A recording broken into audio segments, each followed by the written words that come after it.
Dari bagian yang poin keempat teman-teman, untuk ketentuan seleksi di tahap 2 sama dengan tahap 1. GTK sekolah induk itu diprioritaskan. Nah, ini setelah saya menyimak dari video aslinya, itu adalah seperti ini teman-teman. Untuk ujian yang ada di tahap 2 itu nanti pendaftarnya itu.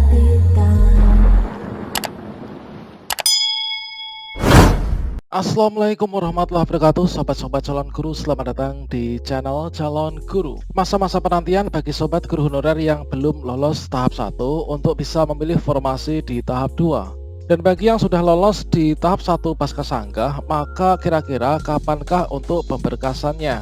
Pada video ini kita akan berbagi informasi terkait tentang rangkuman dari webinar persiapan P3K Guru yang diselenggarakan oleh IGI Kabupaten Wonogiri bersama Profesor Dr. Nunuk Suryani ya, Sesditjen GTK Kemdikbud. Serta kita juga akan melakukan cek apakah memang benar dari tampilan pesan berantai yang ada 8 poin, yang mana untuk poin keempat ini masih kita tanyakan terkait dengan keakuratannya. Untuk ketentuan seleksi tahap 2 ini untuk sekolah induk masih diprioritaskan. Nah, apakah benar ini adalah merupakan rangkuman hasil dari pertemuan tersebut? Silahkan simak video ini selengkapnya. Namun sebelum kita lanjutkan, perlu saya ingatkan bagi teman-teman yang mungkin baru pertama kali menemukan channel ini, silahkan klik tombol subscribe-nya dan aktifkan notifikasi loncengnya, sehingga nanti jika ada update video terbaru, teman-teman tidak akan ketinggalan informasi. Baiklah sobat-sobat semuanya, dalam pertemuan tersebut Ibu Nunuk pernah menyampaikan juga teman-teman, yaitu terkait tentang lini masa seleksi guru ASN P3K, yang mana dimulai dari tahap awal teman-teman, yaitu pendaftaran. Nah, di sini pendaftaran itu dulu kan dilakukan pada bulan Juli tahun 2021.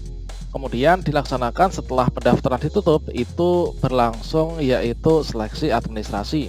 Kemudian setelah seleksi administrasi, ini pada bulan Agustus 2021, ini terjadi masa sanggah teman-teman. Artinya dari teman-teman yang tidak lolos seleksi administrasi, ini bisa melakukan sanggah ya pada masa sanggah.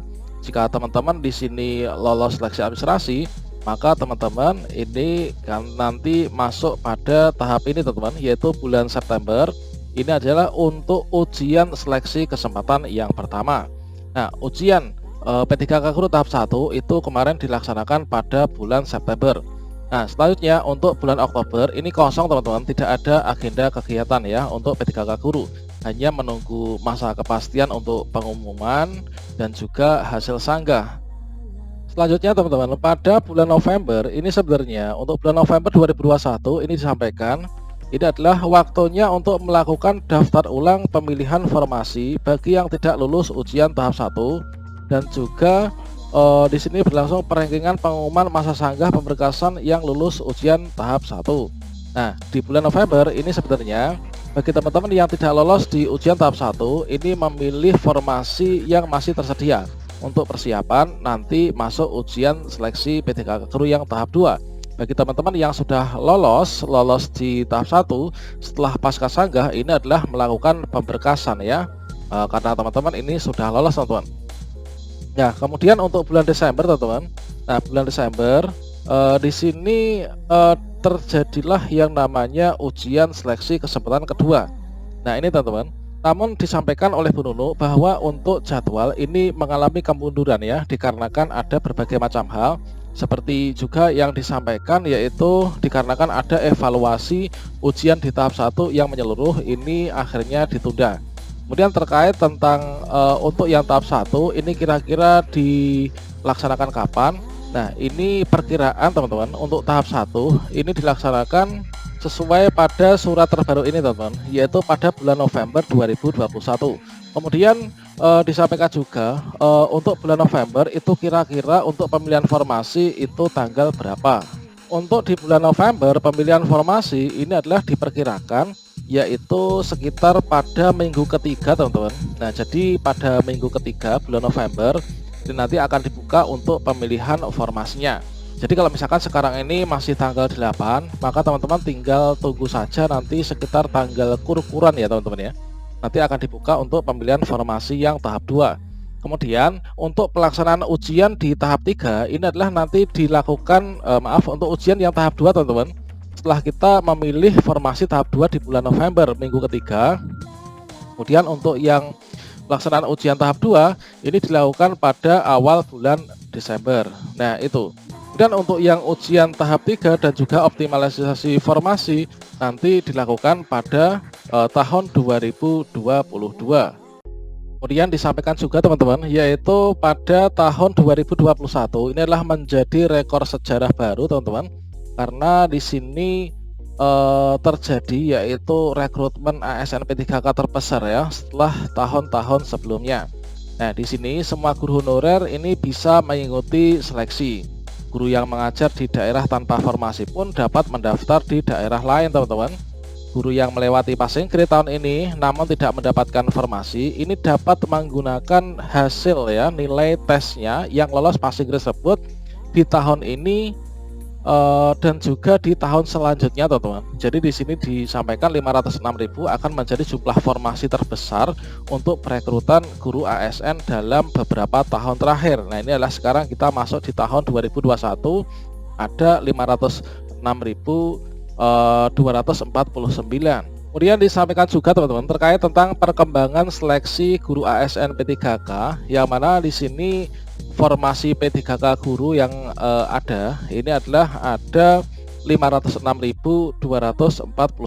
Nah, sebenarnya dari Kemdikbud ini telah mengusulkan ke Kemenpan RB untuk membuka yaitu penerimaan sebanyak 1 juta formasi.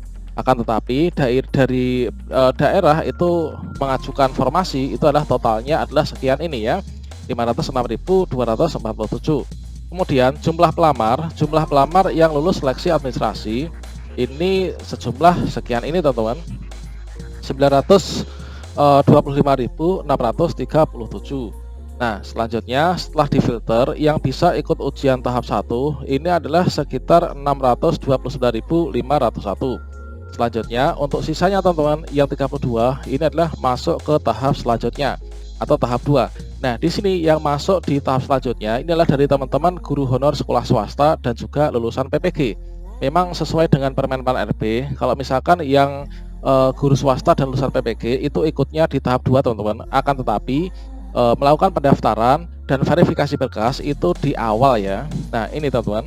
Kemudian dari ujian tahap 1 di sini untuk formasi yang dilamar itu adalah sekian teman-teman. Nah, kemudian masih ada kekosongan formasi yaitu sejumlah sekian ini, 179.769. Jadi nanti yang kita rebutkan untuk di tahap 2 itu adalah yang sejumlah ini ya. Kemudian disampaikan juga yaitu untuk yang keterisian formasi di prasanggah itu murninya menurut Kemenpan RB nomor 1127 itu adalah ada sekian orang ini dari K2, dari usia 50 plus dan lain sebagainya. Kemudian untuk dapat afirmasi usia, kemudian yang mendapatkan PG teknis ini adalah 10%. Kemudian terkait tentang masa sanggah teman-teman, yaitu masa sanggah ketika teman-teman tidak lolos ujian P3K yang tahap 1, tentunya jika merasa lolos ini teman-teman bisa melakukan sanggah ya pada masa sanggah. Nah, di sini kita tentunya ingat yaitu untuk pasal 1, masa sanggah adalah waktu pengajuan sanggah yang diberikan kepada pelamar untuk melakukan sanggahan terhadap pengumuman hasil seleksi. Yang mana untuk ketentuannya ini diatur dalam paragraf 3 masa sanggah hasil seleksi administrasi ya. Ini adalah untuk administrasi. Kemudian terkait tentang masa sanggah di ujian kelulusan itu juga tidak jauh berbeda. Pada intinya yang bisa disanggah itu adalah dirinya sendiri. Dan yang bisa disanggah itu adalah karena kesalahan sistem, kesalahan dari panitia, bukan kesalahan dari pelamar sendiri. Kemudian setelah terjadi masa sanggah, maka ada terjadi seperti ini teman-teman, yaitu yang awalnya lulus itu bisa menjadi tidak lulus, dan yang tidak lulus itu bisa lulus. Nah, ini adalah untuk angka-angkanya itu adalah seperti yang tertera pada layar monitor. Kemudian terkait tentang rangkuman-rangkumannya teman-teman, itu adalah seperti ini. Sekarang kita akan mengecek terhadap hasil Zoom yang tersebar luas di media sosial ini. Yang pertama, untuk pemberkasan yang lulus dan lolos tahap 1 akan dilakukan di SSCASN bersama BKD. Untuk waktu belum bisa ditentukan, tapi perkiraan pada akhir bulan Desember. Nah, ini setelah saya menyimak dari video keseluruhan, untuk yang poin pertama ini benar adanya teman-teman. Lanjutnya untuk yang bagian kedua. Nah, di sini Untuk GTK yang sudah passing grade harus daftar di tahap 2 ke formasi yang masih kosong. Bisa ikut tes atau tidaknya di tahap 2 itu nanti terserah ya dari panitia. Nah, kalah ikut nanti hasil akan diambil nilai yang tertinggi. Jadi maksudnya teman-teman, untuk yang poin kedua ini adalah jika nilai tahap 1 itu kita sudah passing grade dan di nilai tahap 2 itu ternyata lebih rendah daripada nilai tahap 1, maka nilai tahap 1 lah yang akan digunakan untuk perankingan. Dan untuk yang ketiga, ada teman yang menanyakan terkait tentang gaji ya, pembayaran gaji.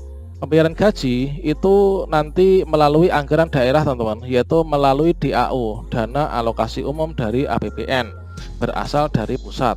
Nah, kemudian untuk yang bagian keempat, ini tentunya yang menjadi pertanyaan ya, dari yang sudah tersebar luas ini. Dari bagian yang poin keempat teman-teman, untuk ketentuan seleksi di tahap 2 sama dengan tahap 1, GTK sekolah induk itu diprioritaskan. Nah, ini setelah saya menyimak dari video aslinya, itu adalah seperti ini teman-teman. Untuk ujian yang ada di tahap 2 itu nanti pendaftarnya itu bebas memilih formasi, baik itu dari THK 2 dan juga guru sekolah negeri yang tidak lolos di tahap 1, kemudian lulusan PPG serta guru sekolah swasta. Nah, di sana itu bebas memilih formasi yang diinginkan asalkan sesuai dengan kualifikasi akademik dan atau sertifikat pendidiknya. Terkait tentang ketika ditanya terkait untuk prioritas sekolah induk apakah masih sama dengan tahap 1, itu dijawab tidak teman-teman, yaitu terbuka untuk umum ya. Jadi sudah tidak ada lagi prioritas untuk guru di sekolah induk. Untuk yang selanjutnya ini adalah pada bagian kelima, di tahap 2 ini tetap hanya bisa mendaftar di satu kabupaten. Artinya bagi teman-teman yang dari berasal TK, PAUD, kemudian SD, SMP ini mendaftar di kabupaten yang sama sesuai dengan data di Dapodiknya. Untuk yang SMA, SMK itu dalam satu provinsi yang sama ya.